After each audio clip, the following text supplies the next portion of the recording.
you what they doing and trying to become famous. His famous became, man, Pac shot 2 police officers where in Atlanta, for real? Man, Pac did this over here, for real? Something happened in L.A. that y'all don't know about. When some niggas tried to run up on him and jack him, he pulled that thing out and had to pop at some niggas in L.A. years back, which we got the word of mouth and we respected him that much more. And to me, that's what he was. He was one of them, he do something and the word of mouth get out. He didn't really speak on it. You spoke on it or you spoke on it. Then it became legend based off of the fact that, you know, man, I heard Pac shot 2 police. Did he? I don't know. They said he did. Then you see the movie and you see the police officers get shot. You're like, damn, it must be true. And so Pac shot at more than 2 cops? Pac shot at some dudes that tried to run down on him? You think that was his first time shooting? You ain't never see footage of him in the range? Wow. Most niggas don't practice. Wow. We got our practice the day of the shoot. You know what I'm saying? Man, like, Pac was ready for war, man, that for nigga real. was ready, man. He had a military mind. When he got on Death Row Records after we brought him to us, he and me sat down and he structured some shit to me that I never knew and understood to this day. The art of war. And it was a... Sun Tzu. Yeah, he was breaking the shit down to me. I was not a nigga that was listening back then. But he was telling me, look, this is how we gonna do it. Chain of command. Everybody on my team talk to me. Everybody on my team talk to Whoop. They don't talk to us. So it was like some different like shit. So it was a certain situation that happened when we was in police and Corrupt and him and got into it. And he said something to Corrupt and Corrupt said something to him and he looked at me and was like, nigga, this nigga ain't supposed to be talking to me, and I forgot all about the rules and shit. So then now him and Corrupt getting into it serious, like getting really into it. Did they fight? No, they got really into it, right? So then the nigga told Corrupt, he looked at me, he told Corrupt, he said, nigga, you ain't even on my level. I had a motherfucking outlaws fuck you up. And then Nate Dogg stepped up and said, what the fuck we supposed to do when that's happening? And then Dad stepped up. And then it looked like it was finna go down. And then MC Hammer stepped in and Suge stepped in and they put water on the fire and it fizzled down. But that was a situation where he was explaining war to me and I didn't understand it and I didn't relate a message to the homies.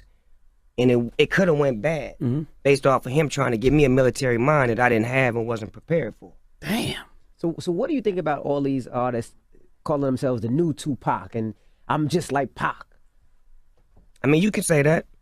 I mean, basketball players, football players always emulate somebody that they want to be. It's not my right to say that you can't say that, but if you're going to say that, you should know the history of who this man is and understand what you're trying to become and what you're, you know, emulating because he was a great person, not just a rapper. Don't look at the thug in him. Look at the humanitarian work, the songs that he wrote for women, the empowerment that he gave to black women, the songs he wrote for mothers, and just the things that he did that was out of the box. We only want to highlight the hit him up and all of the beef that he had, but it was things that he did that was so real. For example, I was getting into it with my girlfriend at the time, and we just kept getting into it, and all of the niggas on Death Row Records was like, man, fuck that bitch, nigga, you Snoop Dogg, you can have any bitch you want with you, some hoes, nigga. And that nigga Tupac came to me and said, man, fuck what they talking about. That girl love you, you need to marry her. And I listened to what he said, and I married my wife, and like 20-some years later, we still married. Wow. So it's like, this is the shit that this nigga did that nobody's seen. You only seen the ignorant side.